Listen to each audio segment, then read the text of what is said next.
ML Sola Detroit. Ladies and gentlemen, the makers of Colonos toothpaste present ML Elric. one of the most famous characters of American fiction in one of radio's most thrilling dramas. Tonight and every Tuesday morning around 11 a.m. Eastern wartime, the famous old investigator will take from his files and bring to us one of his most celebrated missing persons cases. You answer the radio, the country around my tooth. It's gone. What are you doing? Come on. That is not paid for by them. That is paid for by the people of Detroit. You might be qualified, ML. I'm not qualified for this job. Let me tell you something. You want to go right now? Okay? You want to go right now? Hey kids, it's your old pal ML Elric wearing my green because it was just recently St. Patrick's Day. Oh, that's why you're wearing green? It kind of, I think I look good in green. And it's not easy being green, I've heard, but it's getting easier every March, or starting this March. Yeah, I was going to say. It's kind of bleak for a little while, a little dank for a little while. Isn't it amazing how 1 year can change all that? Well, it's funny, and that's our co-host and producer Mark Fellhauer there. You will not hear the syrupy Southern drawl of Sean Windsor because he is at there he is. There he is. It's yep. That's kind of a accurate representation of his energy level at this portion of the show. Look, I think this looks like him here. Let's see. Go back to it, Joe, if you can. I mean, it's bald, and it's not saying anything. Yeah, and it's got kind of a frown. What are you guys talking about? All right, sorry. Done screwing around. I'm a funny-looking hand. I'm a small hand. I wish there is something wrong with this hand. That's the problem with it. It's this hand has been in control for too long. Yeah, it's about time to pass the mic there, Sean. But he is on his way to a press conference with Mr. March, Thomas Izzo. And I don't know if we're going to hear him before the end of the show. So please stick around to find out. If you're watching us on YouTube, we really appreciate you subscribing to our YouTube channel, which is Soul of Detroit. We are trying to get going earlier these days. And as you know, when we start is always a bit of a question. But if you just subscribe to that YouTube channel and hit the bell for alerts, you will get a notification that we are going live. So no matter how flaky we are, you will never miss a show if you just take that simple step to subscribe and hit the bell for alerts. We are over 400 subscribers, not quite to Drew and Mike level.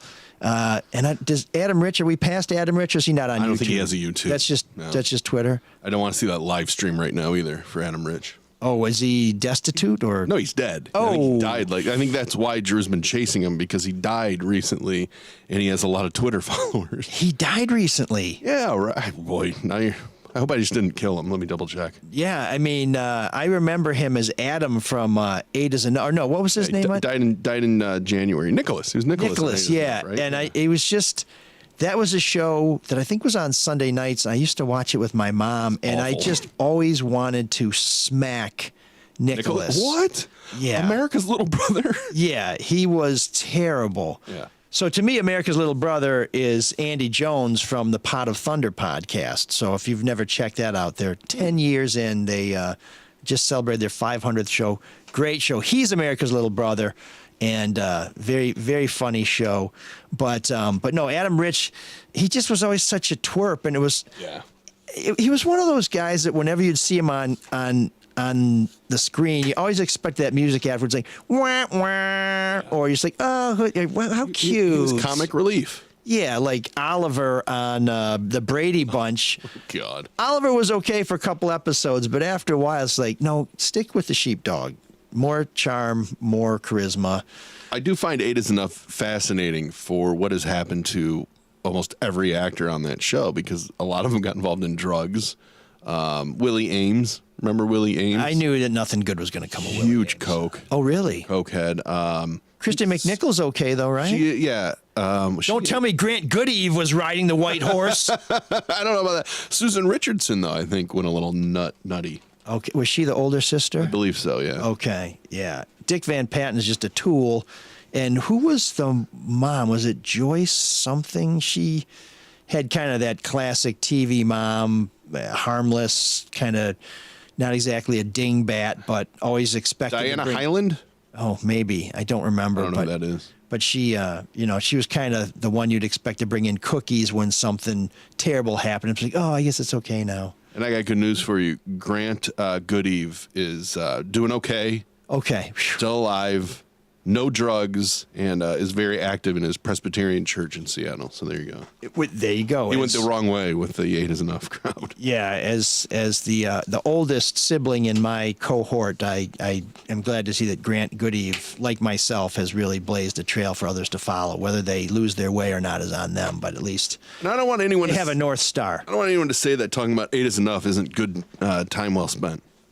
Well, if you listen to us, it's time well spent because you know not to watch the show. It was some of the worst 70s There you go. pablum ever. If you like those goofy haircuts and bell bottoms and Willie Ames is like the cool guy with the crazy hair that all the chicks dig and, Because he has all the coke. Yeah. I always confused. I mean, I knew they were different, but I always thought that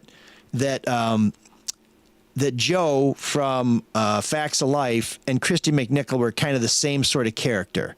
Oh, the tough broad kind of character? Yeah, the tough kind of sassy, but everybody liked her, tomboy. Yeah. And Artificial veneer, the artificial toughness. Yeah. yeah, but a real doll. Mm-hmm. What was her name? What was Joe's name? The actress? Yeah. You really expect anybody to know the actress's name from Joe from Facts of Life? Yeah, because everybody knows her brother, Bateman, Jason Bateman. That wasn't Joe. Justine was it? Bateman. Justine Bateman. Are you sure about that? I think so. Yeah, not the hot one. That was I'm looking it up. Oh, the hot one was that Lisa Wetchell played Blair, right? Blair. That's right, Blair. Yeah. Nancy McKeon played Joe. Oh, Nancy McKeon. Okay, so Nancy McKeon. All over the place. Today. No, but Nancy McKeon, Fine. Christy McNichol, and Justine Bateman, to me, all interchangeable characters. It was a trope that was in all of those shows. You had to have her, always the one that had kind of the sneer, the best athlete. The guys liked her. The girls were kind of looked up to her, but she was sort of the tomboy. But ended up on all those posters you had on your wall in your bedroom. Once somebody saw the Farrah Fawcett poster and either stole it or made you cover it up. Bateman was Growing Pains. Not Growing Pains. Family Ties. Okay. And who was the woman from what you're talking about, Willis? She never quite filled the same role, I don't think. Wait, well, that's another show that's cursed. Talking about Different Strokes. Yeah, Different Strokes, yeah. She never quite had that same sort of edge, but there's always a hell was her character name? like that. And Diana McKellar and Danica McKellar, yeah. yeah, Danica. She had that same sort of tomboy, but really cute and sassy sort of role. I mean, there's those writers' rooms in L.A. They're just Awfully they're just- repetitive. yeah, they're just filling in blanks. It's like Mad Libs.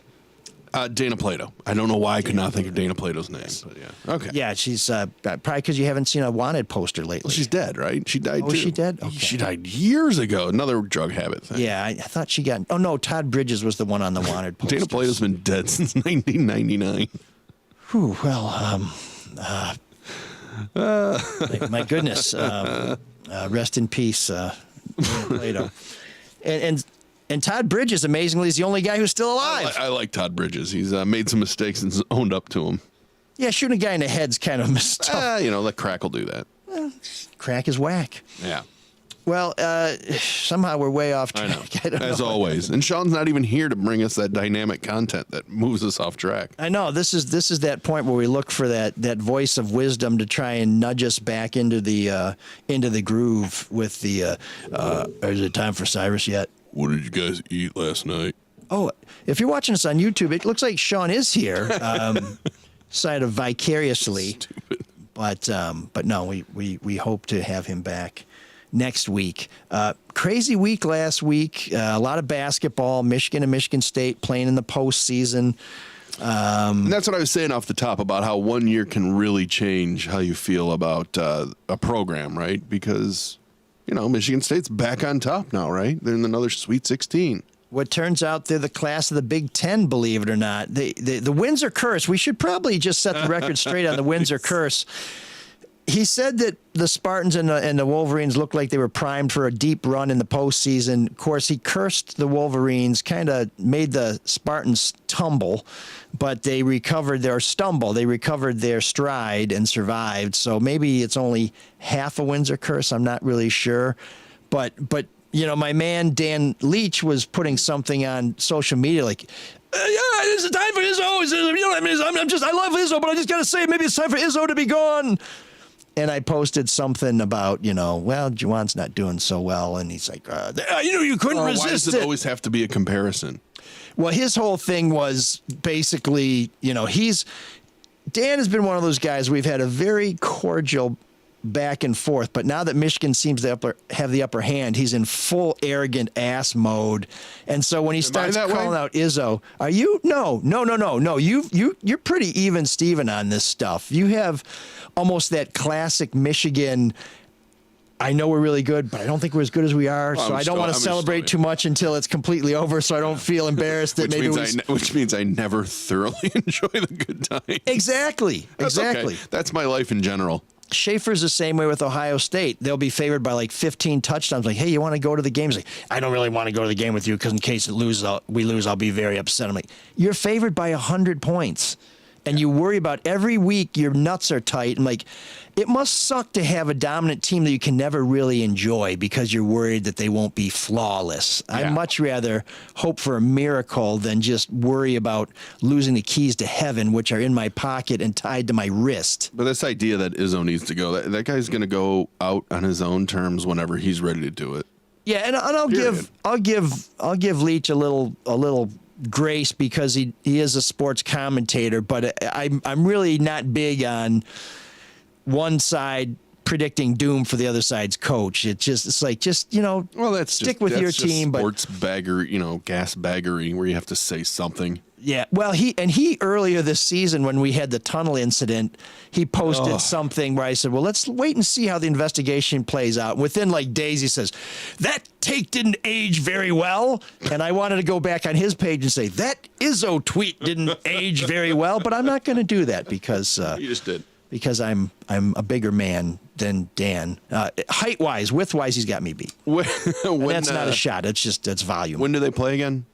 On Thursday, in fact, I was just talking to a teammate of mine after our volleyball game yesterday, and we were trying to plot how we're going to get to Madison Square Garden on Saturday. You're going? I'm considering it. With if they have a late start, we could get up early Saturday, just sort of Jethro it all the way through to the game, crash, and then come back the next day. But it looks like there's some round-trip flights for maybe...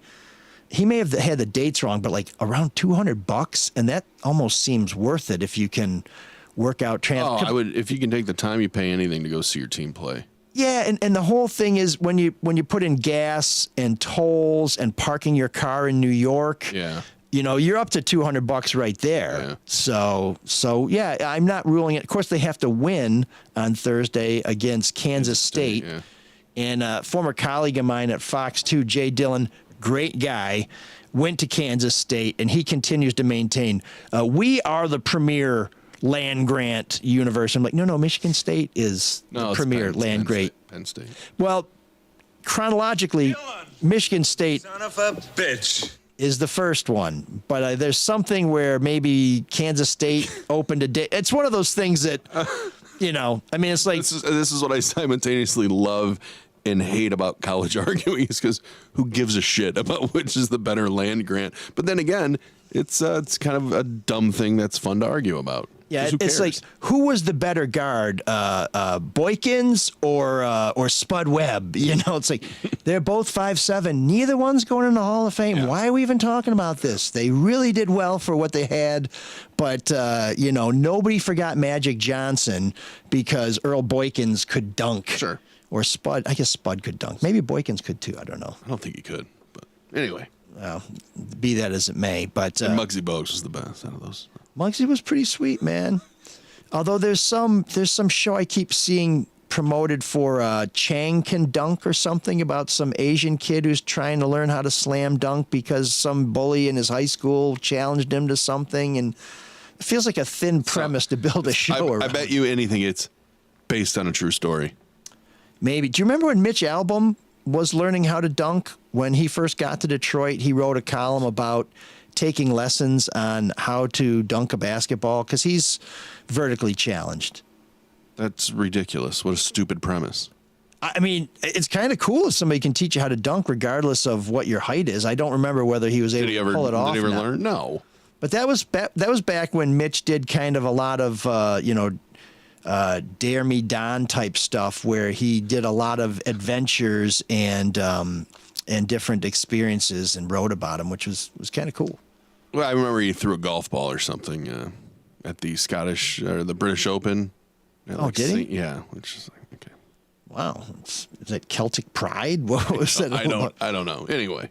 Jeez. Well, what did you write about this week? Well, before we hype my tripe, let's say a few words for the people who make this show possible. That would be Luke Nowacki of Pinnacle Wealth Strategies and David Hall of Hall Financial. Both gentlemen have businesses that will save you a lot of money. Luke Nowacki will prepare you for retirement. He'll help you make some decisions today that will pay deep dividends tomorrow, and you don't have to worry about it. And David Hall will help you get a good deal if you're buying a house, if you're refinancing, if you need to get some cash out of your house. In a few minutes, we'll tell you how you can take advantage of those deals, and you can always find links to their websites on our websites. And I'm very happy that the Caju Cafe is back as a sponsor of the show. It is the place to go on the East Side for live music, for great food, and for very unique entertainment. They have feather bowling, one of the few places in the United States where you can feather bowl. But if you want to play, as in play music, there's an open jam on Monday. If you want to sing, there's karaoke on Tuesday. Blue Thursday, Blues Jam, live music throughout the weekend. They are serving their full menu until midnight, except on Sunday when the kitchen closes at 10 o'clock. But if you want to have a great time on the East Side, maybe you'll see me there because we had a great time there on St. Patrick's Day and beyond. And on Sunday, too, we kind of put a lot of time in at the old Caju Cafe. You can find out more about who's playing, what's going on, and check out their menu at cajucafe.com. If you're not Belgian, let me help you out. It's CADIUX Cafe, CAFE.com. You know, I was always told growing up that I was Belgian. Like, that's where my ancestors came over. I could see Fellhauer, sure. Well, there's a whole adopted part with the last name, so keep that out of here. But then I did the whole 23andMe. Belgian at all. Totally ruined it. So Shar, my daughter, has to do this project on countries. And so we're like, well, let's do Belgian. I'm like, oh, wait a second. Let's look at the 23andMe. No, I'm boring English. That's all I am. 100% English? It's like 50 English and then 40 Swiss and 10 French, which is boring. Well, that makes sense because when we first started the show and I would try and link you to our social media post, it was some guy in Switzerland named Mark Fellhauer. He's like, I am not on your show. I said, yeah. That's funny. I'm friends with him on Facebook. Oh, really? Yeah, he's Asian Mark Fellhauer, spells it the same way, and he lives in Switzerland. Great guy. Damn, could you get him to send us some chocolate or some watches? No, because I don't know him really at all. We're just friends on Facebook. Maybe some gold he shouldn't have? We could repatriate it. No. Oh, okay. That was a World War II Nazi. That's the Swiss reference. That's what the Swiss are known for. You got chocolate, you got watches. Their banks are doing great today now. And you got are they? Well, I mean, what was it? Credit Suisse was in a little trouble, but USB bailed them out. I think someone else bailed them out too, so they'll be fine. Oh, good. I love that. You know, everyone's freaking out about banking. It's really a fun environment to live in.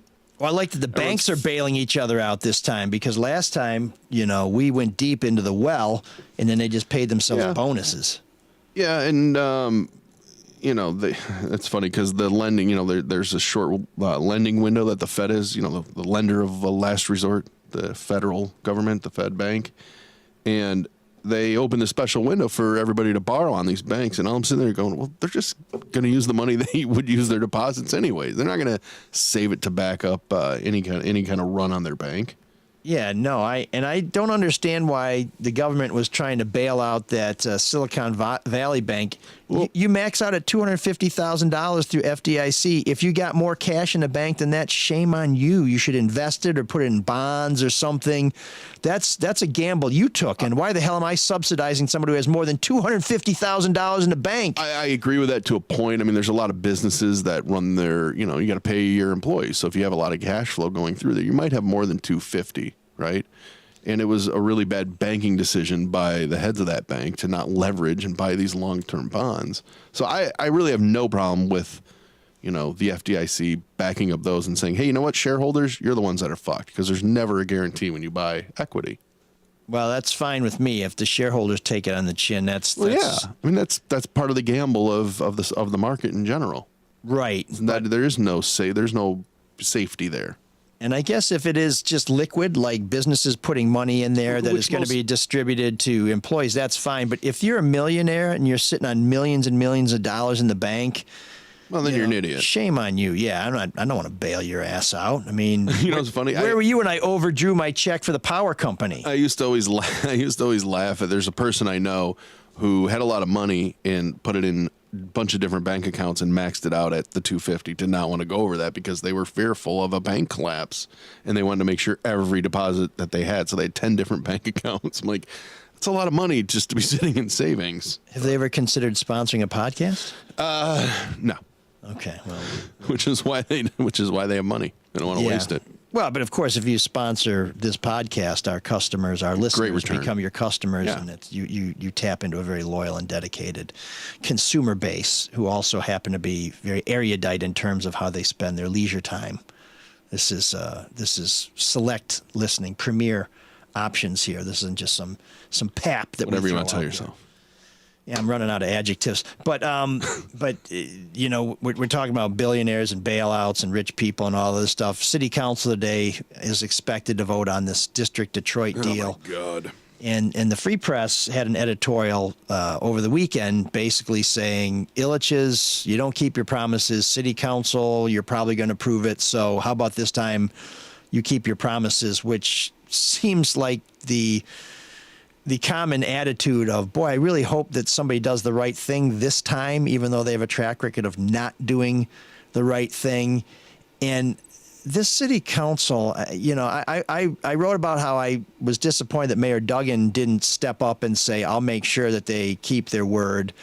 I think that would have really gone a long way to giving people some reassurance that these guys might have to live up to their promises, because Duggan is notorious for being a taskmaster. If you talk to anybody who's worked for him, if you go into his office and you don't have an answer to a question that he asked and that he asked you to get before you came back in his office, you are going to get chewed on pretty hard. And if it happens on a regular basis, you ain't going to be coming into his office to do anything other than say, thanks for the opportunity. Would you mind giving me a reference letter, at least not telling my next employer what a bum I was?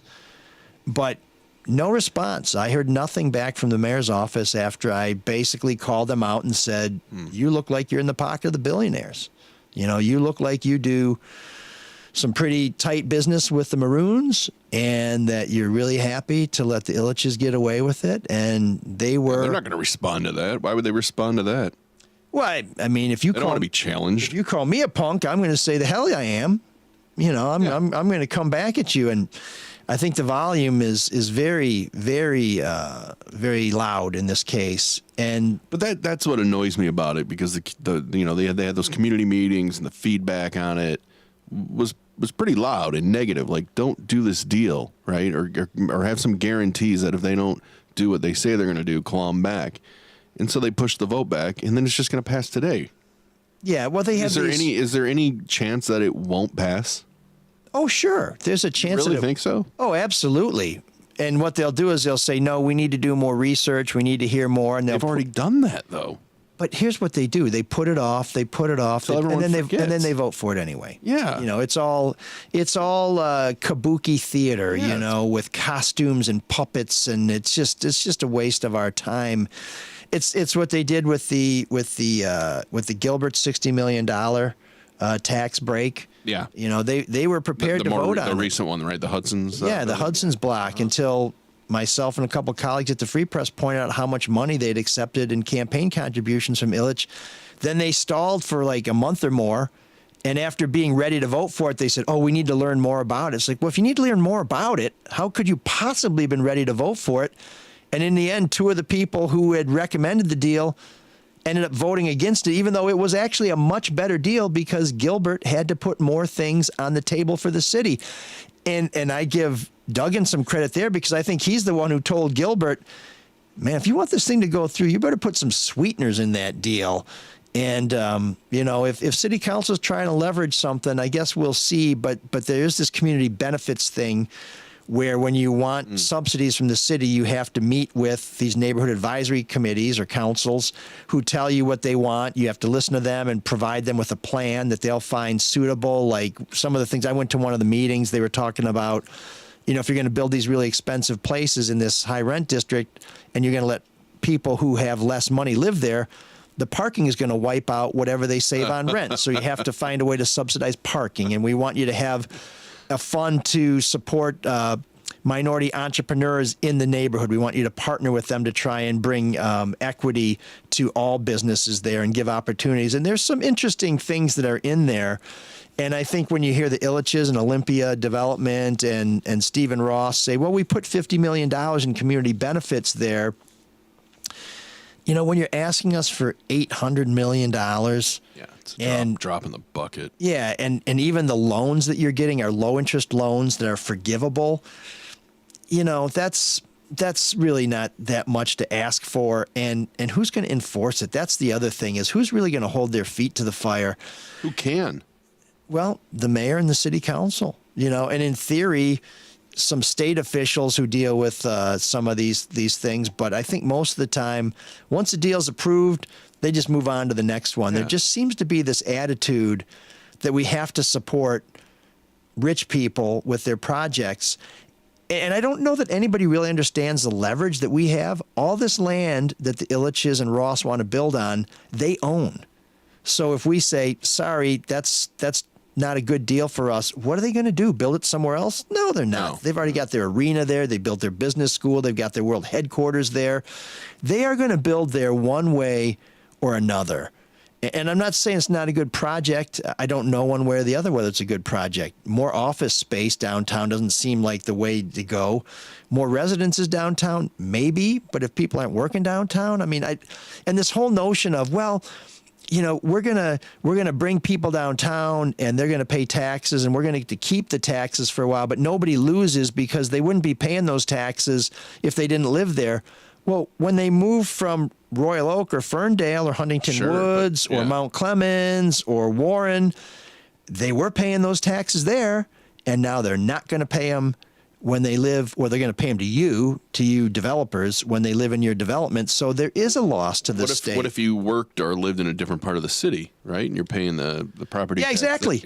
I want to move downtown. There's a loss. And Duggan in his State of the City basically gave a wink to everybody in Detroit and say, hey, they're going to get $400 million, but it's not coming from us. It's coming from the state of Michigan, because it's sales taxes and income taxes that aren't going to be paid to the state because Ilitch gets to keep them for building this development. But that's exactly the point. People are moving there from elsewhere in Michigan. The population of Michigan is not growing. It is shrinking. Yeah. So these folks who are moving into that area, the property, the sales taxes and the income taxes that they're not going to pay to the state, that they're going to pay to the Ilitches instead for the next 30 years, that is money that would have gone into the state coffers. And that is money that everybody in the state relies on to provide services or potentially to provide a tax cut. So this notion that that somebody else is going to pay $400 million, no, we are somebody else. Now, I think I like that deal better than the last deal we gave Ilitch for District Detroit. But the notion that this is painless, when have you ever seen somebody come up with $400 million that was painless? $400 million hurts. $400 hurts. Mm-hmm. So I don't buy that, man. I just don't buy that at all. I just wish there'd be a little more diversity of, and it's really stupid to say, but diversity of investors in the city, because it always just seems to be the same 2 or 3 people. Well, and one reason why is because they hoard the land. Yeah. I mean, the Ilitches compiled that land over 15 years. And so when they're buying it, that keeps somebody else from developing it. But when they're ready to go, quite brilliant in a way. And they've got, and Maroon too. They are Maroon. very smart about accumulating land. And then when they're ready to go, they've got the land. Or when somebody else is ready to go and they've got the land underneath them, they can cut a sweet deal and say, well, we'll trade you this land that you need for land that we really want. I mean, land is there's only so much of it. They're not making more of it. Yeah, That's I mean, the old saying. And as global warming they are. raises the shores. Well, I mean, you but, could, but yeah. When Florida's underwater, there'll be less land, and it'll be even more valuable. In fact, the way things are going, I may end up having lakefront property, so that's pretty cool. I just where you live, yeah. Yeah, I just hope it doesn't come up from my basement this time. But land is great. If you own land, I mean, that's one of the things in Detroit that I think the real rich people and the really smart people have realized, that a lot of us are just kind of like, oh, shit. They buy this land when nobody else needs it and when nobody else wants it. They pay nothing for it. Mm-hmm. And then they wait until they can really cash in. And it's, you know, it's brilliant, but it's sort of the rich man's game. Like, if you really want to invest in a bank, last week was the week to invest in a bank. They all went down 50%. But if you invested in the bank with some money you can't afford to lose and they go down another 50%, you're screwed. Yeah, you can never time it right. But the rich folks, like, well, whatever, it goes down 50%. I save it for Now it's a another 10 write-off. years. Yeah, because I don't need the money. Or, yeah, if it goes belly up, it becomes a loss against my other profits. So it really is a rich man's world, and it has been for a long time, and it's only getting worse. To that point, am I being too cynical, because you're talking about the community benefits pack that they had to figure out? Am I too cynical in thinking that some of these groups are just figuring this is going to pass, so let's get a piece of what we can get a piece of? You know, I don't think that the people who serve on the neighborhood advisory council, that there's a direct line where they're going to benefit. I think where they benefit is there'll be an investment in their community, which might help them, or if they own property, if they own a home, their property values may go up. That doesn't feel to me nefarious in the same way that if I support them, you know, building a great restaurant down the street from me, more people might want to live in my house because they can walk to a great restaurant. But of course, you know, if you just want to build a restaurant, the city doesn't help you out. Nope. They don't give you a subsidy. If you're actually doing what, you know, the people who create jobs in this country more than anybody else, and in this city in particular, are small businesses, and they very rarely get any help. They very rarely get any help with infrastructure. They very rarely get any help with raising capital. So to me, if we've got $800 million to splash around to create businesses, let's put that in a fund and create businesses throughout the city. I mean, and they won't all succeed. Some will fail. Sure. Great. Well, the Ilitches aren't promising to build all 10 of those buildings. They'll say we'll build them as it makes sense. And Not to mention it's office space, right? So some will be residential, and they can change the mix depending on, you know, how they see the market. And in fairness to them, I should say that the $800 million, they won't get all of it up front. They only get some of the money as they start to build stuff, mainly because it's a tax capture deal. They get sales taxes on the construction materials, and they get income tax from the people who work there and live there. So if you don't build it and they don't come, they don't generate any taxes, and you don't get any of the money. So I kind of do like this better than the last deal they had, but I'd feel a lot better about this deal if they'd done everything they said they were going to do last time. And I'd feel even better if they didn't try telling us, no, we did everything we were required to do last time, and that's why you should do us another deal. Because if you feel what we have today is what you promised us before, and you're promising you're going to do just as well by us the next time, that just feels like you're going to disappoint us twice. And I'm not really big on getting fooled twice. I figure the second time's on me. One of the other things that I saw that kind of floated under the radar with this whole District Detroit and the city council. Did you see what Mary Sheffield proposed to the Ilitches? No, what was that? A 2% ticket surcharge to events at LCA, which, okay, now that's just people going to the games paying that in. That's not them paying it in. That's true, but you may remember from way back in the Tiger Stadium days, there was like $1 surcharge on every ticket that went to the city of Detroit because the city owned Tiger Stadium and basically let the Ilitches and the Monahans and the Fetzers before that use the facility, and that was a way for the venue to contribute to the city's bottom line. I don't have a problem with that. I mean, look, how many people are getting a VIG on every ticket we buy there anyway? Between Ticketmaster and Live Nation, and I mean, So 2%, that's fine. Make it a dime, make it a quarter, make it a way to fund recreation in the city. Create a recreation fund where every nickel that you put on a surcharge goes into a fund.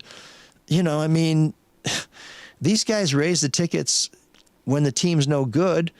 Why shouldn't they raise the tickets to try and do some good in the city? I actually think that's one of the smarter plans I've seen come out of city council, and that's the bar is low, but I think that's a move in the right direction, and I'm surprised that the Illiches or somebody hasn't offered that as a bit of a incentive. Now, of course, that may be something they're holding in their back pocket because I'm sure they understand at some point they may have to put a little more on the table, but that's an easy one for them, right? Are you not going to go see the Red Wings because it's 50 cents more? Are you going to skip the Tigers because it costs you an extra $1? If you're going, you're going. You're already getting bled. Yeah. So why not put another drop of blood in the tray? It's just a roundabout way of getting more money to them, right? Because then it just go, and then you pay it, and then it goes back into the city. That's giving them the 800 million comes from the state, right? Well, not all of it, but the biggest chunk of it, like $600 million, is supposed to come from sales taxes and income taxes. Once again, it just feels like a shell game. Well, but if you put a surcharge on the tickets, that goes directly to the city. That feels pretty good to me. I think in the way the law is set up, the Downtown Development Authority or DDA, whatever they call it, they capture taxes that can only be used to help downtown. So this notion of we're going to collect a certain kind of tax that can only be spent a certain kind of way, that there's precedent for that. So yeah, I'm happy with that. We have a utility tax that's supposed to, there's all kinds of taxes on there that are dedicated and assigned to different purposes that are considered to be in the public good. The damn lottery, it's a tax on the poor to support education. I don't get it. You got the poorest people in the state paying to support education. Yeah, but once again, that's a choice. So kind of like the 2% would be a choice. Yeah. You don't have to play the lottery.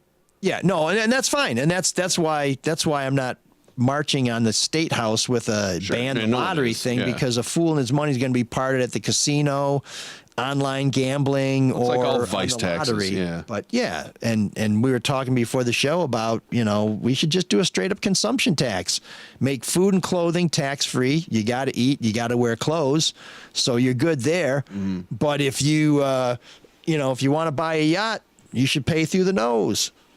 And then the yacht industry will say, but people can't afford to buy yachts, so we need to subsidize the yacht industry because we're not selling it. We need to save American jobs so we can build yachts in America, so we need a big tax break. So, it all just kind of, you plug one hole and then another one opens. That's what's so funny last week with Elliott Hall. He took great pride in the work he did for Ford as a lobbyist, and I'm saying, which I understand that was his job, and in my head I'm like, this is kind of the problem. You have all three lobbyists going up there and really are the ones that are crafting these laws.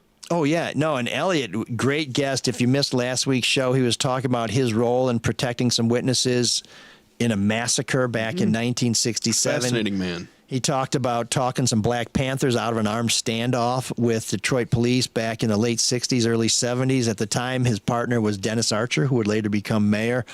He talked about knowing presidents and ambassadors, but one of the things he said was how, the big three, we would get together and, it wasn't collusion. We'd talk to them in Washington about, how things needed to work. And, we got some stuff done. But the access he alluded to is just like, oh, wow. Okay. Yeah, well, we all know this goes on, but then hearing it directly, it's like, it's just kind of frustrating. Yeah, it was a very telling moment of candor where he's basically saying, so here's what happened. The big three got to Washington, and we sat some people down, and we all agreed what we wanted to happen, and we told them what we wanted to happen. And what he didn't say in the end was whether it did happen, but I think if you went back and reviewed your history, you'd find out that it damn well did happen or came pretty close. Yeah. Or or more likely things that the feds wanted to happen didn't happen, and I'm sure there was a lot of steaks and champagne and brown liquor that were swilled during those meetings, but that's America, folks. Well, and a better example of this is last week with Barney Frank, right after the collapse of 2008.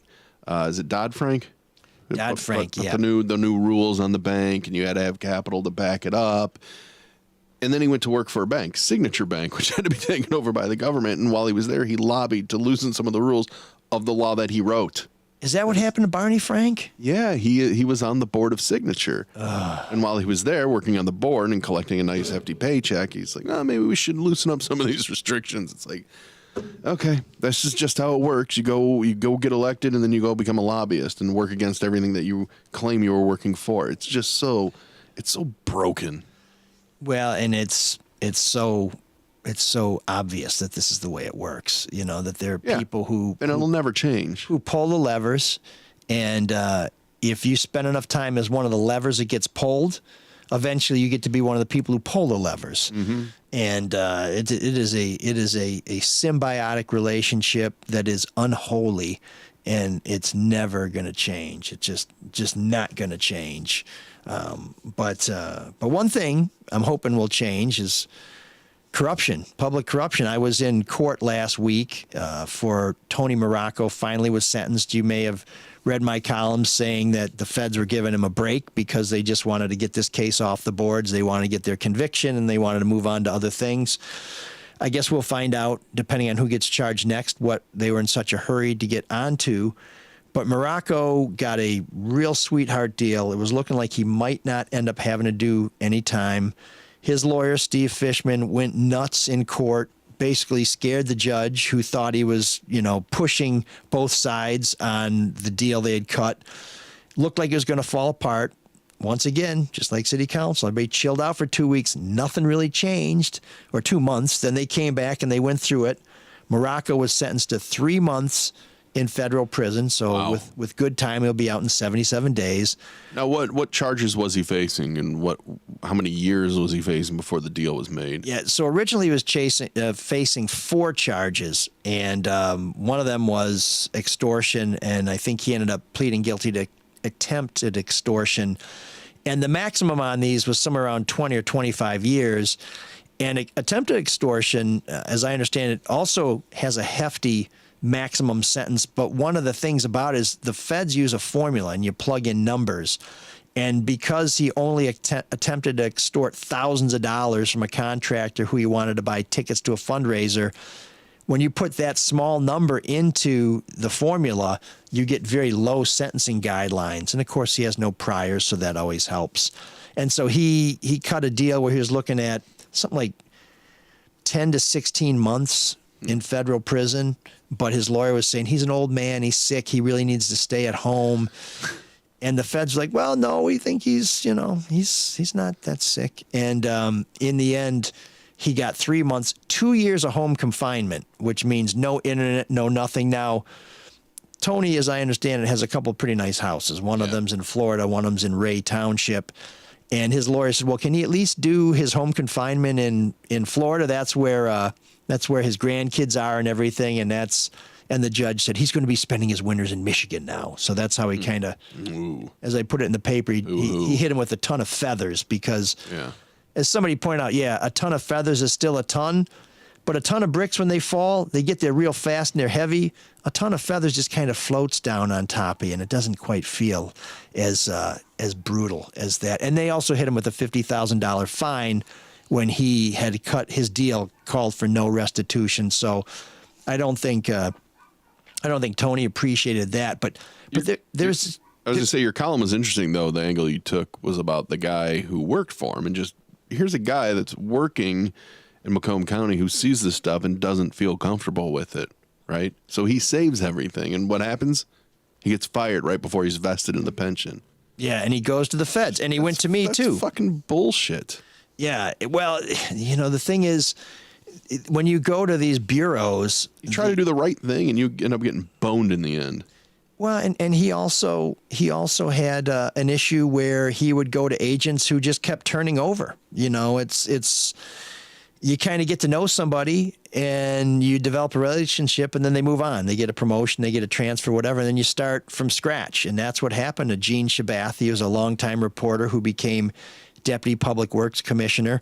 He would go to the local FBI office and he'd hand everything over, and then that agent would leave and he'd have to start over, and he gave up on anything ever happening. Finally, Morocco is charged, and he's like, all right, already. And then he gets 3 months, and he feels like, wow, for 10 years I tried to do what I could to help get Tony Morocco locked up for all the things that he should have been locked up for, and he gets 3 months, and he has to stay in his house for 2 years. You know, it doesn't. Not terribly punitive. For 23 years. Why would that stop anybody in the future? Yeah, 23 years of crooked deals, and he gets 3 months in Club Fed. I mean, doesn't sound that bad to me. Probably going to lose some weight. And I was reading the comments underneath your column. oh, geez. No, they were all amazingly positive, which Okay. is very, very rare. So very few people for you to fight with, but there's one person who's very upset that because he's Italian, he gets connected to the mafia. Well, that was a connection that his lawyer made. His lawyer said everybody thinks he's like John Gotti. Gotti without the violence. Yeah. Without the violence. But I don't know. Many ML and many like him in the media are so comfortable connecting Italian culture, Bambino, Nano in a story. Hey, ML, next time, or the next Jewish crook story, make sure you it's okay. So Nano means grandpa in Italian, or that's a nickname in Italian for grandfather.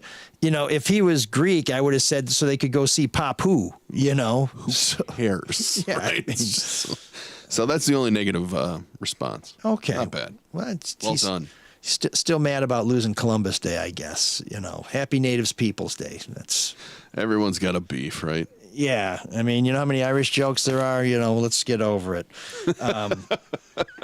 It ain't that big a deal in the end. But yes, no, That's for that person. yes, Tony Morocco went to prison because he was a crook, not because he was Italian. Yeah. So, and I don't know, is Morocco an Italian name? Couldn't it be Moroccan? I don't know. That's way over my head now. See, that's what I mean. We just don't know. We don't know. It's so easy to. Sean, what do you think? Good response, Sean. Yeah, Sean's like, it's about time. But I do want to defend the billionaires. It's always interesting to hear Sean defend the billionaire. I know. Man of the people, Sean Windsor. Yeah, I think it just anybody who's picked on, You don't like progress. he rallies That's to not their the point. defense. That's right. Yeah, it's like, I love picking on him when he's not here. But it's just, it's way more fun picking on him when he is here, though. yeah, that Slobodan Milosevic had a beautiful head of hair. I wish I had a head of hair like that. I think maybe his work in Serbia was misunderstood. It's like, no, he was a butcher. He was a bad guy. Sorry, it's no two ways about that. I was listening to Drew and Mike the other day, and you guys were talking about the Jay Morant interview with Jalen Rose. Jalen Rose, and Eli had a great point about how, you know, when he was in the media, you would never be in a commercial with an athlete as a member of the media. Now you've got Terry's money, and you got Jim Nance helping to sell, or is it Jim Nance? One of these guys. Nance has a clothing line and ties and a winery. And, Who's the guy who does the Subway commercials with those guys now? oh boy, I don't know. Nance has been in some AT&T commercials though. Yeah, and I don't know if he is this year, but he has in the past. yeah, and there's somebody who's like, "Ooh, that's a big sandwich," and all this other crap. It's Nance. Yeah. Yeah, the lines between the media and the athletes are so blurred now that I don't think the sports media, the national sports media, is ever going to ask a tough question to these athletes because they're afraid they won't be invited into the next commercial, which is very lucrative to them. Or you're just going to get cut off. I mean, an athlete really, it's very easy for them to get a message out now with social media. It's almost like they don't need the traditional media. So what happens if they don't like something? Then you just get cut off. Your access is done. Well, remember when Chad Curtis told Jim Gray, you know, we didn't like the way that you treated Pete Rose, so we all decided we're not going to talk to you. And he says that on camera after the World Series. I'm like, what an asshole. What happened to Chad Curtis? You know, Isn't he in jail? That's one of those guys who left the Tigers were not like, oh boy, I wish we had Chad Curtis back. But sorry, bit player on a World Championship team. You know, At least here's Jim your Gray moment. has made a nice comeback thanks to Tom Brady, right? Doesn't he do the podcast with Tom? Yeah, and he also was also hyping up LeBron when he was going to. So I mean, He did the decision. yeah, Jim Gray learned if you bite the hand, you will not be fed. So he decided to lick it. But it's gotten so bad that we don't even have like stooge media people interviewing celebrities. We have celebrities interviewing celebrities. Yeah. And they're just never going to ask the hard questions. Partly because they don't know what they are, partly because they've made the same mistakes themselves, and partly because I think they also don't want the hot shots of the day not to take their phone calls, because their whole cachet to their network and their employers is, oh, I can get this guy to talk to me because we're boys. That's my guy. That's somebody I used to play with, or, you know, I can speak the same language. And it just, to me, the national sports media, unless you're watching the game, don't tune in early and don't stay late, because it's all just... Except there is one group of guys I will do that for, but I like the NBA, but we get to see him this time of the year too. Is I really like hearing Charles Barkley talk about it, because he'll pull no punches. He'll say, you're being stupid or whatever. And Kenny too. And I like hearing those guys talk about, you know, certain issues going on. And that's what needs to happen. Eventually, you're going to find players calling out other players. I think Patrick Beverly actually spoke and said, "Hey, Ja, this whole culture of rap and violence, this is not something you want to be directly associated with, because this is the kind of shit that happens." I don't know how you would get the message out to the athletes that are doing this kind of thing, other than their contemporaries. I guess so, but I think... And I don't like blaming things on any cultural aspect, you know. And I mean, there's been different corners of culture that have been bad for decades, right? I remember the whole Satanism aspect in the 80s, right? Yeah. Yeah, no, but I just think that the value of these shows has become diminished, because we don't really have any. I mean, it's a ham show, you know. I mean, it used to be you had a sports anchor, you might have a ex-player as an analyst or a color guy. You'd have like Jimmy the Greek or somebody who would analyze the games. And now it's basically an MC with a bunch of ex-jocks and ex-coaches hamming it up and slapping each other's back and standing on some carpet and throwing fake touchdowns. And it's just become this clown show that brings very little value to those of us who just want to know what's going on in the game, or why something happened or why something didn't happen. And I just, when you guys were talking about that, I want to stand up and cheer, because I see very little value to that kind of stuff. And at some point, the pendulum may swing where there's so many jocks in line to sniff new jocks that the people who hire them will say, well, we're only looking for the jocks who are going to ask the hard questions. If you're ready to be that guy, we got a job for you. Yeah, there's good luck finding that person. No, well, and the other thing is, once they do, then all the sharks turn in on them, and they carve them up to pieces, and they try and knock them off that chair so they can go sit in. It's pretty shitty, if you ask me. I agree. You know, it's not shitty. Saving money? Yeah. Planning for the future? Actually, exactly what I was going to say. It was saving money. It's so obvious. Housing inventories on the rise. You want to get ahead of that competition, because once spring hits in full power and summer hits, people are going to be buying houses, because that's the time, especially because I feel like people have been holding back because of interest rates. And, you know, that'll loosen up, because people will want to move. And if you're one of those people, why don't you call Hall Financial right now? Check out their Buy Smart program. It can give you up to $2,500 towards your down payment. You can get pre-approved the same day with the most credible pre-approval in the industry. That's Hall Financial's 5-star certified pre-approval. Hall Financial also have that major network of realtors too that'll help you find that house. So whether you're looking to purchase a new home or just even refinance your current home, call Hall Financial first, 866-CALL-HALL, or chat with them online at callhallfirst.com. I wish the Illiches would call Hall. I think he's too busy saving homeowners money, but I mean, $2,500, that would go a long way. I mean, they save money by calling city council. So with all the money you do make saving from Hall, why not let Luke see what that money can do for you? You're going to have goals for your finances now, goals for your finances in the future. Luke will look at it and lay out a plan. He's got a whole team at Pinnacle Wealth Strategies. Give him a call, 248-663-4748. It's a free consultation. I'll say, this is how much money you have. This is what we can do. We can put it here. We can move it here. Just if you want to be safe, you want to be aggressive, Luke can do it all. 248-663-4748. He'll even talk to you about NCAA March Madness too. Damn, so huge. He loves it. So don't go to Silicon Valley Bank. call Luke, because when you call Luke, he'll make it all about you, sweetheart. Oh man, the geeks. That was the wrong one. Meant to hit this. Securities and investment advisory services offered through Royal Alliance Associates Inc. Member FINRA SIPC. Royal Alliance Associates Inc. is separately owned, and other entities and/or marketing names, products, or services referenced here are independent of Royal Alliance Associates Inc. Oh man, the geeks have inherited the earth. Did I do that? What a dork. Does him wanting to play with us again mean that he's turning into a geek, or we're turning into cool guys? Hey, before we get to our Geek of the Week, big shout out to Don, JC, and Elise Cookie, who are watching us on Facebook. We hope you're watching us on YouTube as well. Please subscribe to our channel. It really does help us. All you got to do, it costs you nothing. You just subscribe to Soul of Detroit, hit alert, click the little bell, and you'll always know when we go live. And live music is the subject of this week's Geek of the Week, because The Cure, as you know, one of the iconic new wave bands of all times, and Robert Smith, one of the more iconoclastic frontmen. Great guy, very, very thoughtful, very much the everyman. When people were all worried about, the Queen is gone, I was like, yeah, whatever, man. I'm not into Queens. Very, very, very down-to-earth guy for a international pop star. Members of the Rock and Roll Hall of Fame, and he gave one of the best interviews as he was going into the Hall of Fame that night. Here's the interview. Congratulations, The Cure, Rock and Roll Hall of Fame inductees 2019. Are you as excited as I am? By the sounds of it, no. Love it. I think that's great. Classic Robert Smith. And in fact, a buddy of mine was working as a bartender at the White Horse Pub in Earl's Court in London.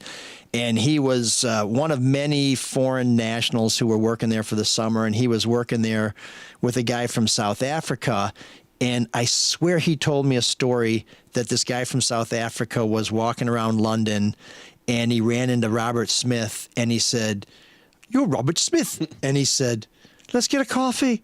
And they went to like a Dunkin' Donuts in London and sat down and had a coffee. And I always thought, that is the Robert Smith that I want to know. That is just, what a great story this is. And I asked him, like 25 years later, he said, "I don't remember that at all." So I don't know if I made that up somehow or if I read it somewhere. I don't think I did, but that's kind of the regular Robert Smith that I envision. And when The Cure is touring, this is a big tour. This is going to be epic. I think it's their first time touring the United States in something like 15 years. They intentionally wanted to keep prices affordable. So they resisted doing the dynamic pricing that pissed off fans of Bruce Springsteen and Taylor Swift, where when demand goes up, prices go up. It's meant to beat the scalpers, but really all it does is it bleeds fans. And so The Cure said, you know what, we're just going to sell them for what they sell for, and we'll pass up all those profits because we want to try and keep the ticket prices low. Come to find out, there were people who bought some of the lower priced tickets, which probably still were not super cheap, that were paying more in Ticketmaster fees than they were for their ticket to the show. Ticketmaster, of course, is shameless. It's damn near monopoly, and they have no conscience whatsoever. But so The Cure... There was one screenshot, by the way, that a person put out there. They bought 4 tickets that were $20 tickets, and their total charge was $172. Yeah. So for those of you that don't have a calculator at home or an abacus, that means $80 worth of tickets that they paid $92 worth of fees. And by the way, some of those fees, if you look at it, are called convenience fees. Yeah. So you don't have to print the tickets. You don't have to mail me the tickets. And it's convenient to me. Why? Because I have to get your app. I have to make sure that I have a signal when I go in the door with the phone. I can't transfer. I can't use a screen grab. That does not feel convenient to me. And then there's a service fee, and then there's a facility fee. Why don't you just, why don't you just say, I'm jamming it up your ass for $10 for the privilege of going to this show? You're going to suck the pipe, you know, and just be honest with us for the usury fees that you put on there. Anyways, I understand Ticketmaster has rolled back some of the fees, but for trying to get away with it again and again and again, Ticketmaster, you're my Geek of the Week.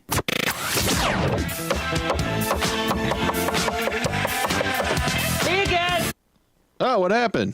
There's an all-night party. There it is. I didn't notice anything. I'd rather you sing it. All-night party.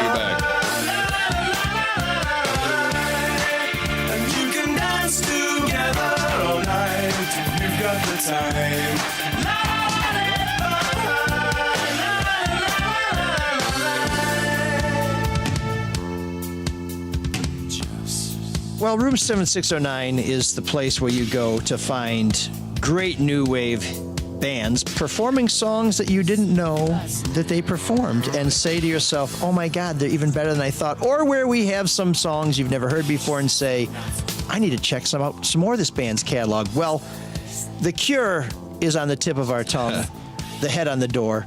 We are playing one of the more obscure tracks here. It's called The Upstairs Room. It's from the electronic period of The Cure, a little upbeat, poppier sound. But check out The Upstairs Room from The Cure, this week's guest in Room 7609. All these games we play.